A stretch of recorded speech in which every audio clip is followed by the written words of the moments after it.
très hâte de décoller demain matin.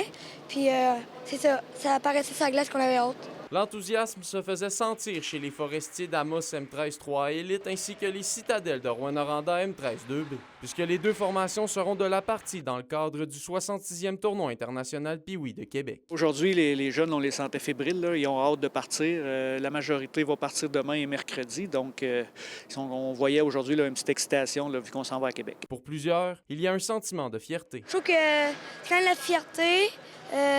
Puis nous autres, on est là pour surprendre les personnes, puis on aimerait ça faire gros là-bas. Pour le personnel d'entraîneurs des citadelles, ce moment sera spécial car certains le vivront avec leur fils. Les jeunes, ils vont triper. On vit un rêve à travers nos petits gars pour aller vivre ça avec eux là-bas aussi.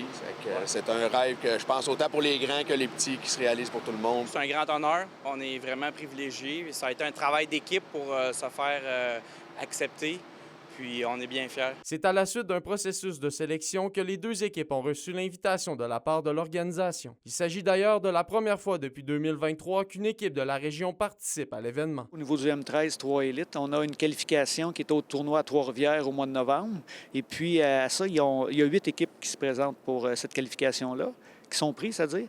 Et on a aussi 2 invitations. Et nous, on a reçu une des 2 invitations. Pour Martin Rondeau, cette chance représente beaucoup pour le futur du hockey dans la région. C'est une chance d'aller au tournoi Pee-Wee de Québec, vu que c'est le plus gros tournoi et le plus vieux tournoi au Québec ici.